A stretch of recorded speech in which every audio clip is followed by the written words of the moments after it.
은사는 여러 가지나 성령은 같고 직분은 여러 가지나 주는 같으며 또 사역은 여러 가지나 모든 것을 모든 사람 가운데서 이루시는 하나님은 같으니 각 사람에게 성령을 나타내심은 유익하게 하려 하심이라. 어떤 사람에게는 성령으로 말미암아 지혜의 말씀을, 어떤 사람에게는 같은 성령을 따라 지식의 말씀을, 다른 사람에게는 같은 성령으로 믿음을, 어떤 사람에게는 한 성령으로 병 고치는 은사를, 어떤 사람에게는 능력 행함을, 어떤 사람에게는 예언함을, 어떤 사람에게는 영들 분별함을, 다른 사람에게는 각종 방언 말함을, 어떤 사람에게는 방언들 통역함을 주시나니 이 모든 일은 같은 한 성령이 행하사 그의 뜻대로 각 사람에게 나누어 주시는 것이니라. 아멘. 아멘. 하나님의 말씀입니다. 여러분, 왜 성령이 오셔야 했을까요? 왜 예수님을 승천하시면서 성령을 보내주신다고 하셨을까요? 오늘은 성령 강림절입니다. 우리 예수님께서 약속하신 성령께서 오순절에 마가의 다락방에 임하신 것을 기념하는 주일입니다. 우리는 종종 이렇게 생각합니다. 예수님이 오셨는데, 예수님께서 친히 제자들과 함께 하셨는데, 그리고 십자가의 은총으로 우리를 구원해 주셨는데, 그리고 우리가 붙들고 살아갈 성경 말씀도 주셨고, 그러면 그것으로 충분한 것 아닌가? 왜 굳이 성령께서 오셔야 했나? 질문할 수 있습니다. 한 병원에서 갑자기 정전이 발생했습니다.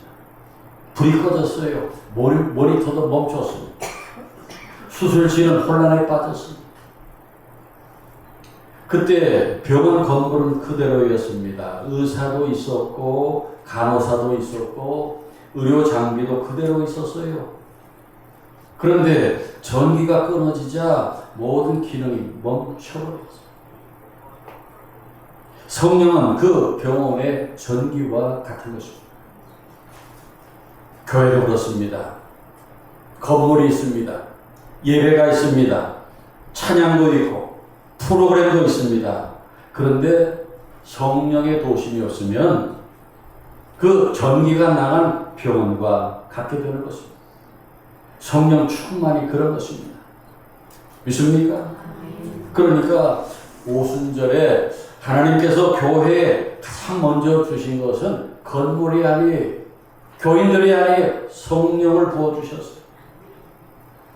성령은 교회를 움직이는 전기와 같기 때문이에요. 성령이 역사해야 돌아가는 것입니다. 믿습니까? 어떤 마을은 큰 강 하나 때문에 살아가는 마을이 있었습니다. 강물이 흐를 때 논이 살아나고 밭이 살아나고 나무도 자라고 사람들 얼굴에 미소가 있었습니다. 그런데 어느 때부터 물길이 막히기 시작했습니다. 처음에는 별로 티가 안 났습니다. 그러나 시간이 지나면서 땅이 갈라지고 나무가 말라 죽고 그 마을에 기근이 닥쳤습니다. 문제는 마을이 아니에요. 물길이 막힌 것이 문제예요. 우리 신앙도 그렇습니다. 성령의 강물이 흐를 때는 예배가 살고 기도가 살고 사랑이 살아납니다. 은혜가 충만합니다. 그러나 성령의 흐름이 막히면 겉은 멀쩡해도 속이 메말라버려요. 그래서 성령이 강림한 오순절은 우리 교회와 성도들에게 그 생수의 강둑이 터진 거예요. 믿습니까? 복음서와 사도행전 1장에 보면은 예수님의 택함을 받고 3년 동안 예수님 따라다니면서 훈련받았던 그 제자들, 성령 받기 전에 너무도 겁이 많고 약하고 한심스러웠어요.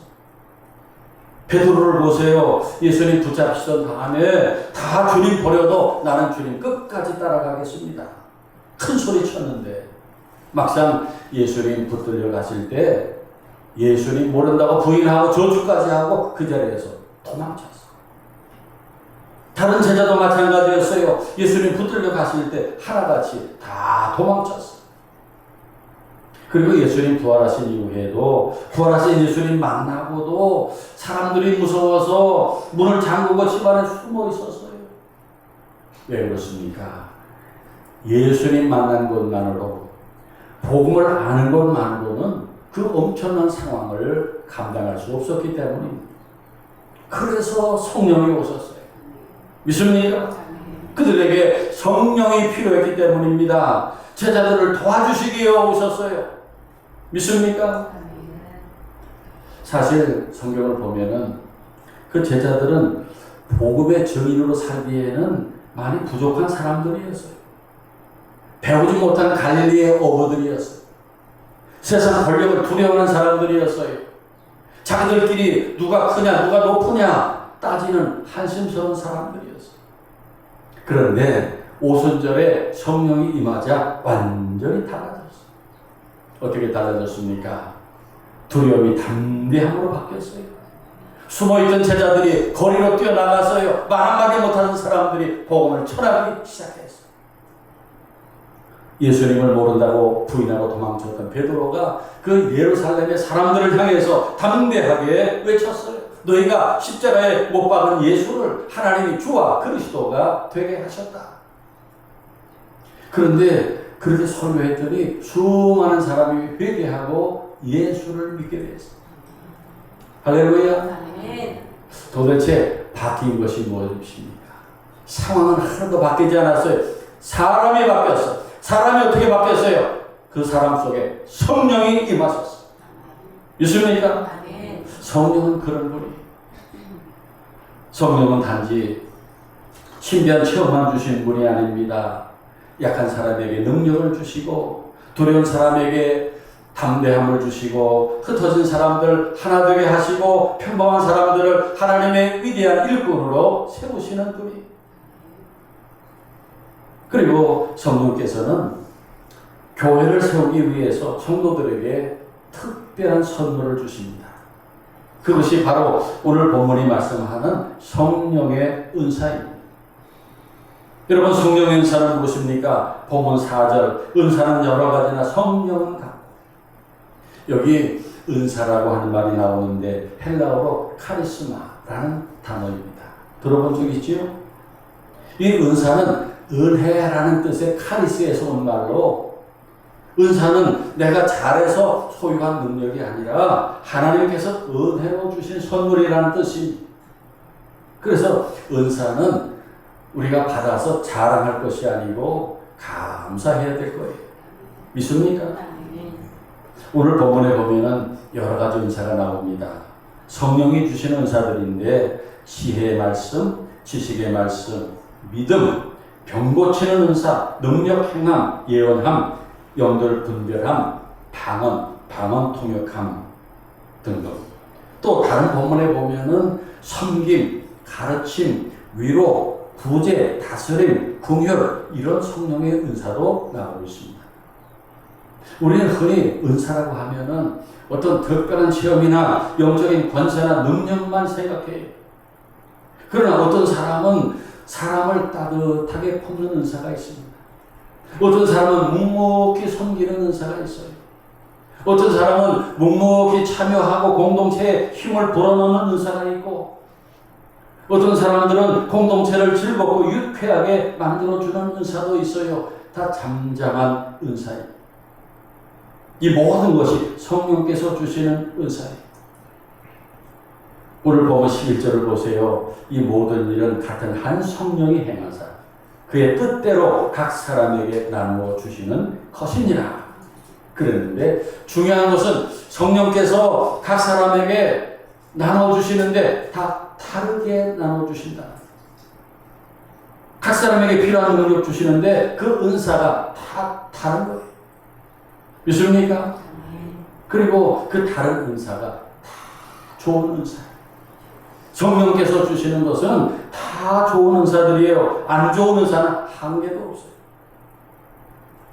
그러므로 내가 받은 은사와 다른 사람이 가진 은사를 비교할 필요 없어요. 우리 모든 은사는 다 귀중한 거예요. 다 존중해야 돼. 우리 눈이 귀를 부러워하지 않아요. 발이 손을 쉬게 하지 않아요.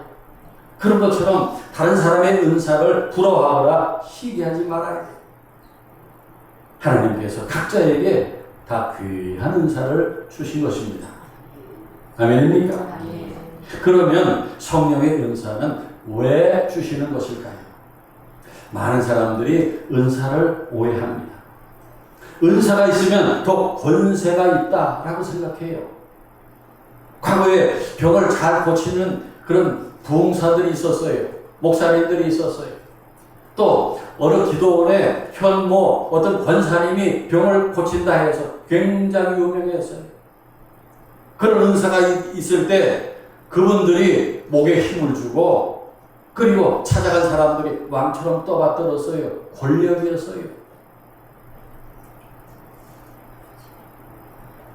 은사를 오해하는 것입니다. 은사를 잘못 오해하면 신앙이 병들고 사람이 망가지게 됩니다. 유명한 이단들 중에 전도관을 세운 박태선 장로라는 분은 장로교회 교인이었어요. 남대문 교회 교인이었어요. 그런데 병 고치는 은사가 있다고 사람들이 몰려드니까 스스로 교주가 돼서 전도관, 신앙촌을 세우고 종교를 만들었어요. 통일교회 문선명도 처음에 기독교인이었습니다. 그런데 은사가 있다고 사람들이 모여드니까 통일교라는 종교를 만들고 스스로 교주가 됐어요.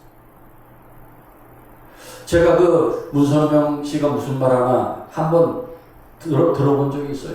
찾아서. 말도 안 되는 소리 막 하는 거예요. 앞뒤도 안 맞는 소리 막 하고 있어요. 은사를 오해하면 그렇게 됩니다. 또 성령의 특별한 체험을 했다 하면은 믿음이 좋은 사람이고 더 성숙한 사람이다. 우리가 그렇게 생각합니다만은 그러나 성경은 은사의 목적을 분명하게 가르쳐줍니다. 첫째로 성령의 은사를 주신 목적은 교회를 위해서입니다. 7절에 각 사람에게 성령을 나타내심은 유익하게 하려 하심이라. 여기 유익이라고 하는 말은 교회 공동체의 유익을 말합니다.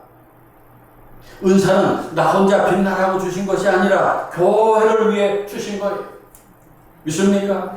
네. 여러분 우리 몸의 지체들을 한번 보실까요? 우리 입은 말하고 음식을 먹는 일을 합니다.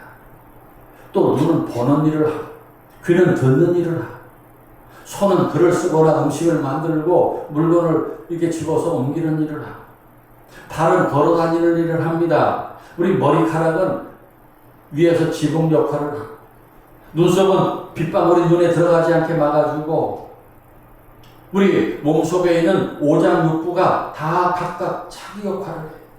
하나도 같은 역할을 하는 지체가 없어요. 다 달라요. 그렇게 역할이 다 다르지만은 모두가 중요해요. 그 중에 한 가지도 없으면 몸에 큰 지장이 생겨요. 다 있어야 돼요. 그것이 각 지체에게 주신 은사예요. 교회도 마찬가지입니다. 누군가는 앞에서 말씀을 전하고 누군가는 뒤에서 묵묵히 섬기고 누군가는 눈물로 기도하고 누군가는 상처난 사람들을 위로합니다.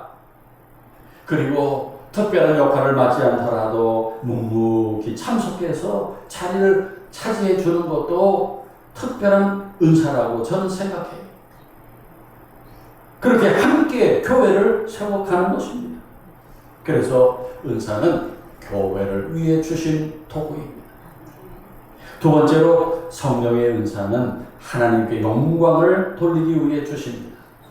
베드로전서 4장 11절에 범사에 예수 그리스도로 말미암아 하나님이 영광을 받으시게 하려 함이라.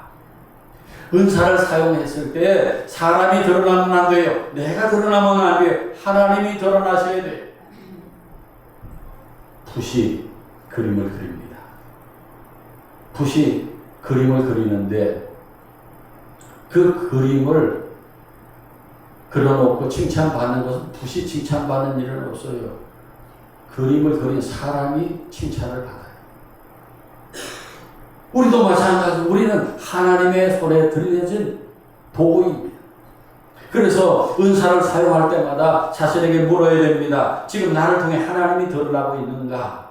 하나님의 영광이 나타나고 있는가? 아니면 내가 드러나고 있는가? 물어야 돼요. 그럼 세 번째로 성령의 은사는 어떻게 사용해야 합니까? 첫째, 선한 청지기 같이 사용해야 합니다. 베드로전서 4장 10절에 선한 청지기 같이 서로 봉사하라. 이 청지기는 주인이 아니에요. 청지기는 종인데 이 종이지만은 그래도 권세가 좀 있는 종이에요. 주인의 것을 맡아서 관리하는 관리자예요. 영어로 매니저라고 해요. 스튜어드. 그것을 맡아서 책임지고 관리하는 거예요. 우리 그리스도인들은 자신을 다 청직이라고 믿습니다. 내 생명, 내 건강, 재능, 직업, 물질, 가정, 자녀들 다 하나님께서 맡겨주셨다고 믿습니다. 맡아서 잘 관리하고 살다가 주님이 시간 됐다 그러면은 다 반납하고 내려놓고 천국 가야 돼. 믿습니까? 그게 청직이에요. 그래서 성령의 은사도 마찬가지입니다. 내 것이 아니에요. 하나님께서 잠시 나에게 맡겨주신 거예요. 따라서 은사를 내 마음대로 사용하면 안 됩니다. 내 만족을 위해 사용해도 안 됩니다. 처음부터 끝까지 주님의 뜻대로 사용해야 돼요. 오늘 본문의 교회는 고린도 교회. 고린도 교회는 은사가 많은 교회였어요. 아주 특별한 은사 가진 사람들이 많았어요. 그런데 그 좋은 은사를 가지고 경쟁했어요. 경쟁. 은사를 경쟁적으로 사용하면서 교회가 혼란스럽게 됐어요. 그래서 바울이 말합니다. 모든 것을 품위 있게 하고 질서 있게 하라. 여러분, 성령은 혼란의 영이 아닙니다. 질서의 영이십니다. 은사를 사용할 때 질서 있게 행해야 하고 교회 덕을 세워야 되고 사람을 살려야 하고 공동체를 하나 되게 해야 돼요. 믿습니까? 과거에 은사를 이렇게 강조하고 은사를 자랑했던 그런 시대가 있었어요. 그때 은사를 저마다 드러내면서 교회가 크게 혼란에 빠졌던 때가 있어요.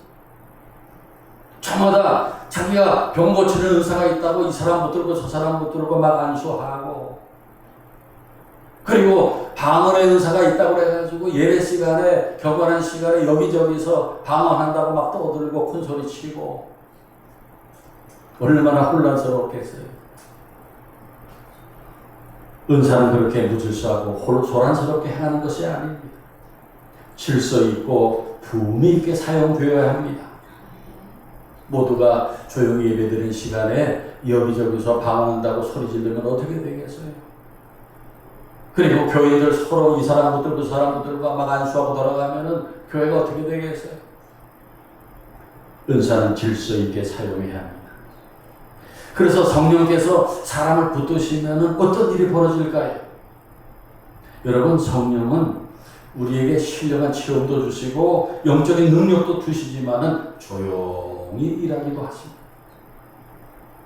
어떤 교회에 아주 조용한 집사님이 계셨어요. 그분은 말이 별로 없고 앞에 나서지 않은 분이에요.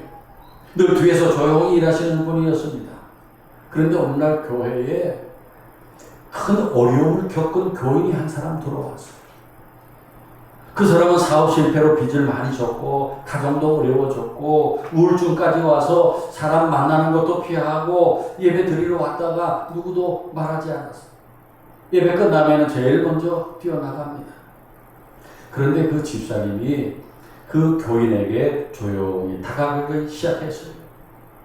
그래서 형제님, 밥은 먹었어요? 오늘도 나오셨네요. 힘드시죠? 그래도 힘내세요. 포기하지 맙시다. 제가 기도합니다. 늘 격려하는 말을 건넸어요. 무슨 대단한 대접을 한 거 아니에요. 대단한 말을 한 것도 아니에요. 특별한 능력을 보여준 것도 아닙니다. 그런데 그 집사람이 몇 달 동안 한결같이 그 교인 곁을 그렇게 지켰습니다.